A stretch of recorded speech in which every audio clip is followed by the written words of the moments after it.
Tokrat v občinskem informatorju. Bo civilna iniciativa ustavila načrte Snage? Božiček pridno razdeljeval darila v Dupleku, obiskal pa je tudi otroke v Sveti Trojici. Kaj je bilo v občini Starše narejeno, odkar imajo novega župana? Voščilo župana občine Destrnik. Posebno priznanje za družbeno odgovornega posameznika dobil Danilo Burnač. Voščilo župana občine Videm. Lepo pozdravljeni. Trenutno najbolj pereča tema v regiji je postavitev naprave za predelavo bioloških odpadkov v občini Selnica ob Dravi. Nastala je civilna iniciativa, ki nasprotuje postavitvi pilotne naprave, saj da ne zaupa investitorju. Selniški svetniki pa zatrjujejo, da so zmedeni in da ne vedo, o čem pravzaprav odločajo. V občini Selnica ob Dravi mariborska Snaga načrtuje, da bi se postavila naprava za predelavo bioloških odpadkov v zaprtem industrijskem šotoru. A civilna iniciativa projektu ostro nasprotuje. Svoje stališče so predstavili tudi na občinski seji. Zakaj? Zaradi tega, ker ne verjamemo investitorju. Investitor ima pogorišč in podobnih objektov, koliko hočete. Poglejte si malo spletne strani, pa boste videli, kje je bila vse Snaga. Ko so prišli za isto kompostarno v Dogoše, so jim Dogošani, to je tudi članek Večerov, ki ga lahko preberete, so jim Dogošani rekli, veste kaj, odidite od nas. Ne želimo vas niti videti, ne bomo vas poslušali, ker tega mi ne želimo. In so zaključili zgodbo. Torej Snaga Maribor načrtuje postavitev pilotne naprave, s projektom pa več kot očitno občanov Selnice ob Dravi niso dovolj dobro seznanili, v kar smo se lahko prepričali tudi na občinski seji. Posledica tega, da je že svetnikom podanih premalo informacije, tudi to, da nastajajo civilne iniciative, saj lahko projekt napačno interpretira. Ja, moram reči, da ko sem začela dobivati gradiva strani občinske uprave, vsak dan nekaj novega, novi dokumenti. Seveda, jaz nisem iz tega področja, se ne spoznam na te stvari. Enostavno sem bila po domače rečeno zmedena. Sploh nisem vedela, kaj je prav, kaj ni prav. Že samo ime kompostarna, bioplinarna se mi ni zdelo glih, da je to v redu za našo občino. Tako da na odboru za negospodarstvo, kakor tudi danes na seji občinskega sveta, nam je bilo še veliko več stvari razloženih. Smo malo bolj lahko razumeli stališče civilne iniciative za Selnico, ne stališče teh občanov. Tudi sami smo odgovore Snage na vprašanja o projekti dobili po večkratnem zaprosilu. Vprašanje ob tem se poraja, zakaj se investitor sprva izmika odgovorom na vsebinska vprašanja, če pa je projekt tik pred začetkom. Sogovornico so nam na Snagi zagotovili dan po občinski seji. Ta je ovrgla trditve svetnikov in občanov, da so slabo komunicirali, saj bi naredili vse za dobro obveščanje. Po vašem mnenju ste maksimalno dali v to, da obveščate? Ja, tudi zdaj smo na voljo, če bi kakršnokoli vprašanje bilo. Tudi vem, da so tudi predstavniki civilne iniciative tudi aktivno komunicirali z našim zunanjim izvajalcem, ki tudi pokriva del tehnologije, je tudi bil vedno pripravljen za vse odgovore, tudi če bi zdaj bilo še v tem času karkoli takega,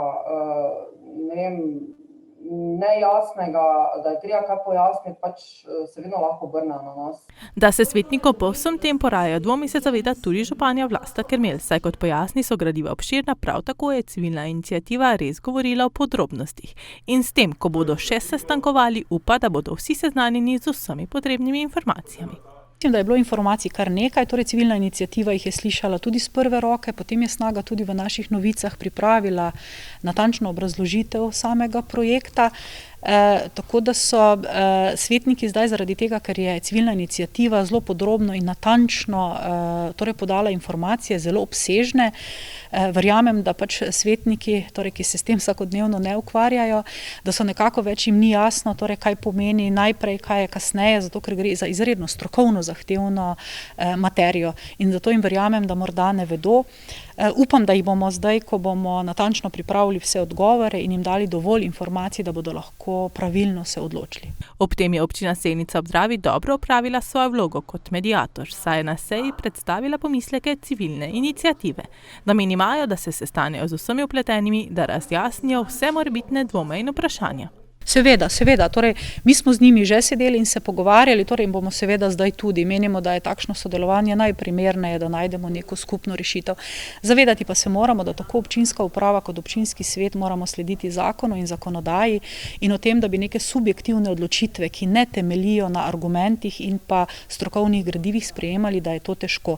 Verjamem pa torej, da je tudi civilna iniciativa dobronamerna in da bomo seveda skupaj našli rešitev, s katero bo zadovoljen tako investitor, zakonodaja in seveda tudi svet. Snaga sicer skupaj z 8 partnerji sodeluje v projektu Urbana zemljina za hrano, katerega del je tudi postavitev omenjene naprave v Selnici ob Dravi. Očitki so leteli tudi na to, da je porabljenih že 80% vseh evropskih sredstev. Na Mestni občini Maribor pojasnjujejo, da pridobljena nepovratna sredstva niso namenjena le postavitvi pilotne naprave. Vezano na samo porabo, pa kot rečeno, do zdaj je bilo nakazanih 80% vrednosti projekta. Sam projekt je financiran tudi 80%, 20% so seveda potem lastna sredstva partnerjev in so se, kot rečeno, po dinamiki porabe in skladno za časovnico same projektne prijave porabljala za seveda tudi vse druge aktivnosti, ki jih sam projekt nudi, ne izključno za pilotno napravo, ne, ampak tudi za vzpostavitev urbanih vrtov pod Gorco, vzpostavitev platforme InRural App, za več kot 20 delavnic za občane, ki so bile brezplačne, tako da to je celotni znesek, celotni finančni pregled samega projekta za vse partnerje, ne izključno za vzpostavitev pilotne naprave. Ker je mnogo občinskih svetnikov in občanov Selnice ob Dravi izjavilo, da ne vedo, kakšno napravo želi Snaga v Selnici ob Dravi postaviti, smo se odločili, da sami to natančno preverimo. Projekt, torej več partnerjev, vodilni partnerji Mestna občina Maribor, gre pa dejansko za inovativno razvojno naravnan projekt, s katerim bi dejansko lahko preko torej nekih postopkov predelave bioloških odpadkov prišli do zemljine oziroma ki bi jo lahko uporabljali torej torej na nasadih, vrtovih, rastlinjakih oziroma tudi v končni fazi za revitalizacijo degradiranega območja, kar je tudi primer v Selnici. V prostorskih aktih je zapisano, da je naprava lahko postavljena najdlje 3 leta, kar pomeni, da jo morajo po tem roku umakniti, saj je bila tudi stavbna pravica podeljena za določeno obdobje. Kaj se tiče same stavbne pravice, ki je vpisana tudi v zemljiško knjigo, je časovno omejena, samo izvajanje projekta pa je glede na dovoljenje in vse skupaj vezano na 3 leta. Bo potem objekt odstranjen? Seveda, zato je tudi, bom rekla, smo v to smer stremeli, da ni kot nekako fiksen objekt, ne, ampak da so tudi naprave, da je naprave možno brez škode potem prestaviti, ne. Občani se bojijo vplivov na okolje, a na Snagi pojasnjujejo. Zdaj, glede na to, da je že Agencija za okolje v predhodnem postopku torej povedala, da vplivov na okolje ne bo oziroma da presoja vplivov na okolje niti ni potrebna, jaz mislim, da pa tudi glede na količine, ki bi naj bile tam predelane, da vplivov ne bo, oziroma bo tudi to pač bolj podrobno pojasnjeno potem v izdanem okoljevarstvenem dovoljenju, torej katere meritve je treba opravljati oziroma na kak način je treba nadzirati samo delovanje naprave. Res pa je tudi, da je pač bo urejen torej ta sistem prezračevanja z kemičnim filtrom, ki tudi torej onemogoča oziroma ne v bistvu preprečuje kakršnekoli smrad, vonjave torej navzven. Niti Snaga, niti občina si ne moreta privoščiti kakršnihkoli odstopanj od načrtovanega. Kot so nam zatrdili, razširitve nimajo namena izvesti. V petek se je Božiček najprej ustavil v Dupleku. Čakalo ga je veliko dela, vzel si je časa kar nekaj ur. Za pomoč pa je poprosil župana in občinske uslužbence. Uredili so mu poseben prevoz, poskrbeli za božično glasbo in obdarovanje se je lahko začelo. Božiček v Dupleku je obdaril več kot 450 otrok, zato si je moral vzeti veliko časa. Naši otroci so vedno pridni. Ja, so pridni, v Dupleku so pridni, pisem je bilo veliko, vsi so napisali, da so pridni in jaz sem jim seveda verjel. A na pomoč so mu prihiteli občinski uslužbenci. Ja, res je, so me kar presenetili in utrudili, ampak so pa tudi zdaj pomagali, pa bojo tudi zdaj lahko mi pomagali pri raznašanju, tako da bo malo lažje, veste, zdaj je tak čas, da je kar gužvajo. Poklical jih je z zvončkom. Seveda tudi koronavirus pušča posledice in tudi Božiček spoštuje ukrepe. Veliko dela, veliko malo improvizacije, ker se pač moramo s temi razdaljami ukvarjati, ampak jaz verjamem, da bo nam uspelo, da bomo vsi veseli in da bomo tudi drugo leto lahko čisto normalno potem dalje delali. Božiček v Dupleku je ob srečanju otrokom povedal, da bodo kmalu lepši časi. Ja, predvsem naj ne jezijo mamice pa očka, ker so že vsi malo nervozni zaradi te šole nadaljavo ali kako se reče. Drugače pa prišel bo tudi pomlad, pa prišla bo tisti čas, ko bomo pa lahko res spet vsi z sošolci in prijatelji se zabavali. Med prepevanjem božičnih pesmi so pridni pomočniki in Božiček razdelili vrečke z darili in narisali nasmehe na obraz mnogo otrokom.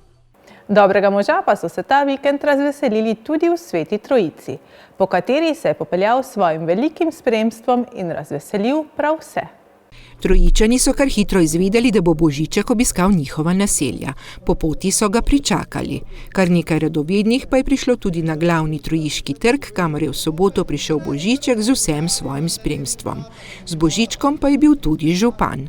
Mislim, da je to ta praznični božični čas edina stvar, ki nam je letos še ostala. Prav zaradi tega smo se z občinsko upravo in s celotno ekipo res zelo trudili, da smo organizirali današnji sprevod Božičkov, sprevod. Kljub vsem omejitvam in priporočilom mislim, da se naši občanke in občani odlično držijo danes in smo prav zaradi tega tako ta sprevod naredili taki v teku, da je čim manj stikov.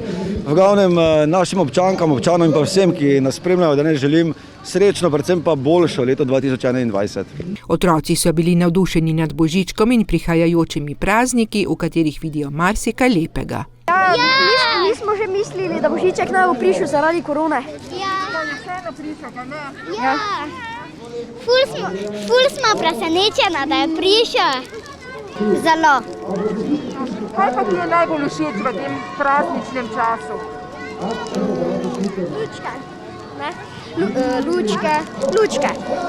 Lučke pa smreke, kako so lepo okrašene. Pa take lepe smreke, kakve so vedno take lepe okrašene, pa lahko pogledaš. Prav vse je nagovoril tudi Božiček, posebej za tiste, ki niso ta vikend mogli pogledati njega in njegovo veliko spremstvo, pa ima tudi želje. Vsem ljudem, predvsem mir, srečo, zadovoljstvo, predvsem tisti notranji mir, veste. Mi dostikrat lastamo po nekih materialnih dobrinah, ampak dostikrat spoznamo, ko le te dobimo, da nam pravzaprav ne pomenijo nič. Tisto osebno zadovoljstvo, sreča, prijateljstvo, tisto je največ. In naj bo to vodilo v naslednjem letu.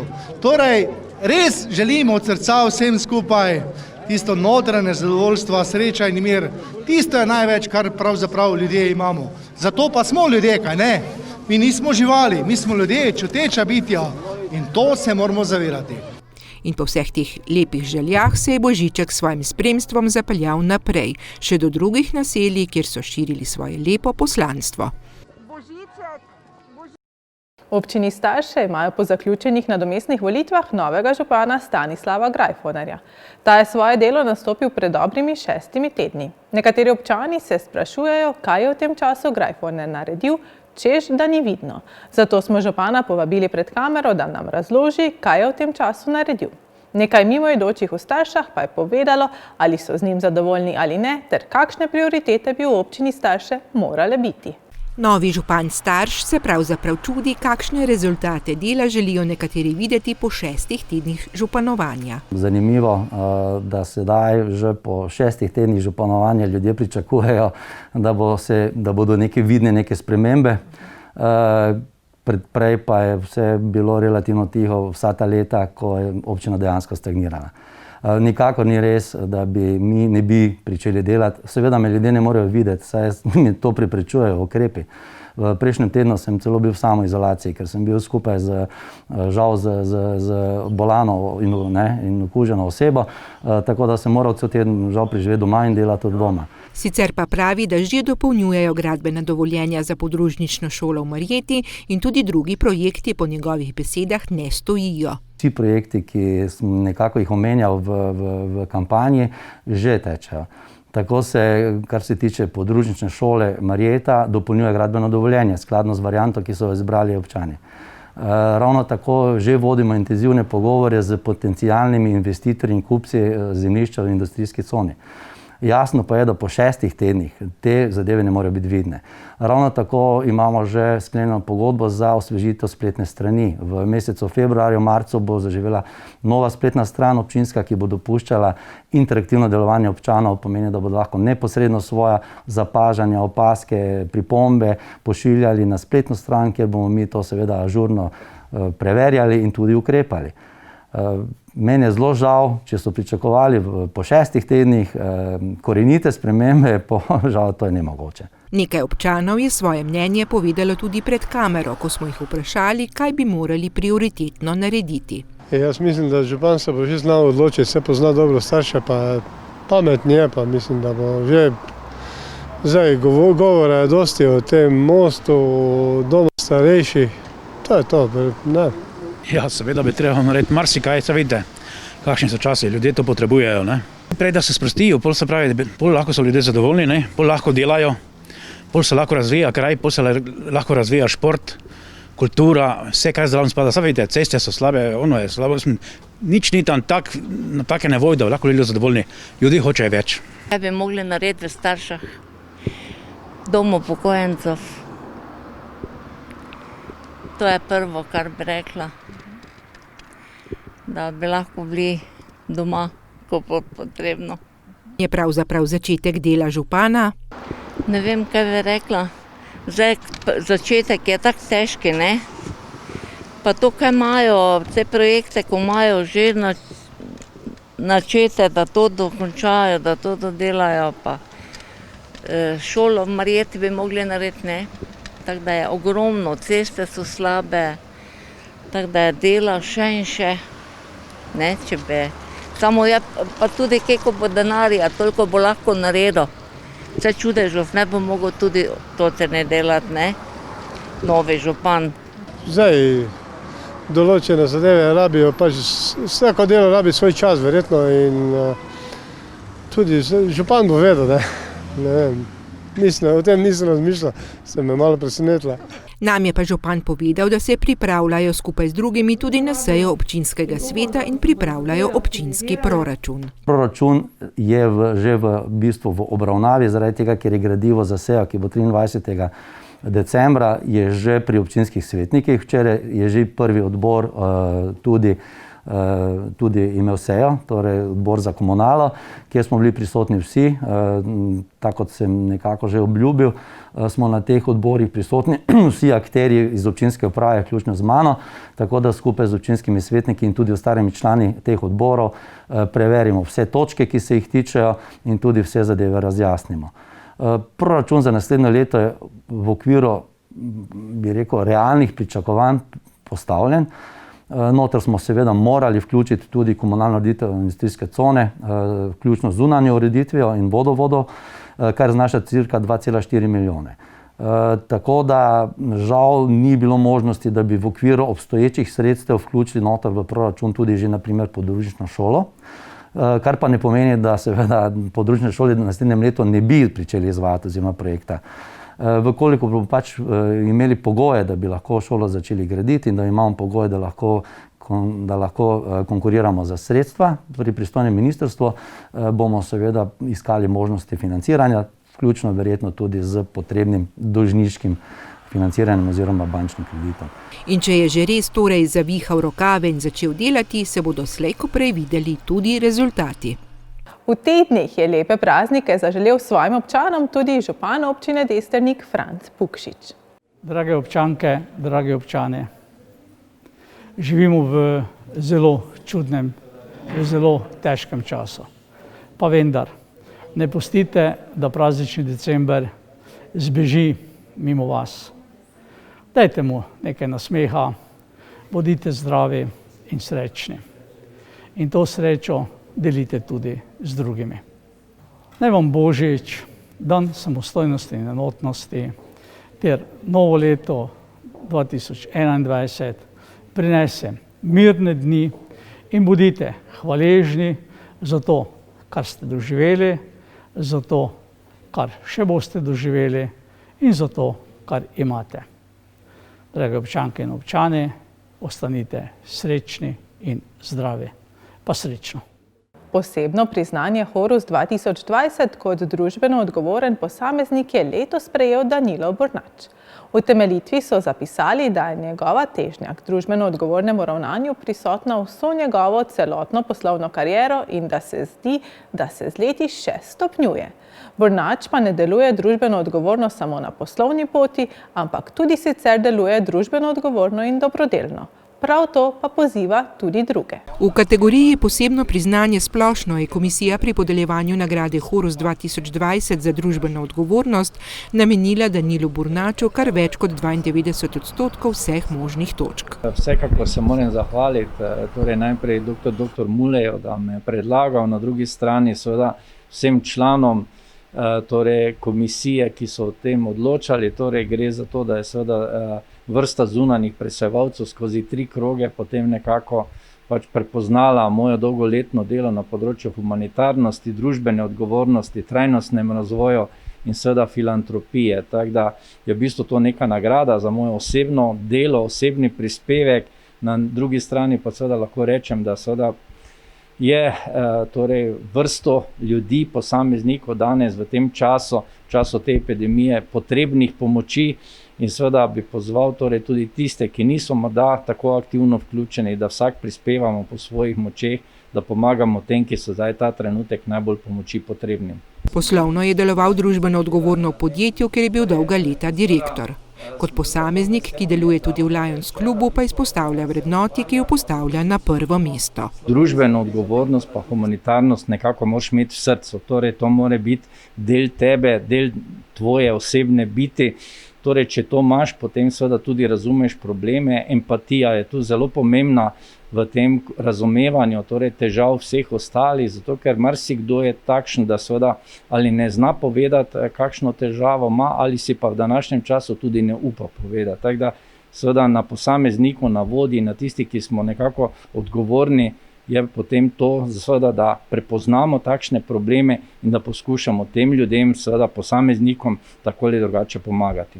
Dotaknil pa se je tudi tega leta in pandemije, katere posledice bodo še dolgo vidne in jih bodo čutili mnogi. Seveda bomo v naslednjem letu, torej prav gotovo še morali tisti, ki delamo na področju te družbene odgovornosti in humanitarnosti, narediti vrsto zadev. Mi v našem klubu seveda ogromno delamo na tem, torej tudi v letošnjem letu nekako 30 let, odkar Lionizem v Sloveniji pomaga vsem tem in seveda velik del lahko naredimo posamezniki in seveda v naslednjem letu bomo prav gotovo morali še delati, torej bistveno več morda, kot pa si tudi predstavljamo. Izpostavil je veliko vlogo raznih društev, ki pomagajo posameznikom in družinam v Mariboru. Mestna občina Maribor, seveda lahko rečem, da torej žalostjo ugotavljamo, seveda, da nima empatije do seveda teh problemov, ki v mestu so bolj izraziti morda kot v Ljubljani in seveda zato smo tudi ta društva in posamezniki, ki potem preprečujemo ali pa v bistvu odpravljamo vse te, bom rekel, socialne probleme, ki so v mestu. In kakšen je pravzaprav njegov vzgib, motiv, da vsa leta deluje dobrodelno in humanitarno ter gleda na to še naprej? Tako kot sem rekel, nekako moraš imeti, bom rekel, ta socialni čut razvit in seveda, če to razvijaš v pravo smer, torej seveda bodoče ne bo več samo dobiček tisti, ki bo kriv usodo sveta, na koncu bomo seveda torej morali vsi narediti vse, da nam bo bolje, torej in glede trajnostnega razvoja in družbene odgovornosti. Torej, seveda odgovornost posameznika in odgovornost družbe bo tista, ki bo seveda delala bistveno boljše pogoje za vse, da bodo lahko torej približno enako vsi živeli, torej brez kakršnikoli stresnih in socialnih problemov. In tudi te njegove izjave potrjujejo zasluženo odlično oceno z vseh vidikov, kot so zapisali, od celovitosti do izjemnega prispevka k družbenemu napredku v vseh življenjskih sferah družbe in okolja. Ob iztekajočem letu in božičnih praznikih je voščil tudi župan občine Videm. Najlepše želje, ki jih lahko iz izkušenj letošnjega leta potegnemo, je na prvem mestu, da bi bili zdravi, da bi upoštevali vse tisto, kar nam narekuje zdravstvena in ostala stroka.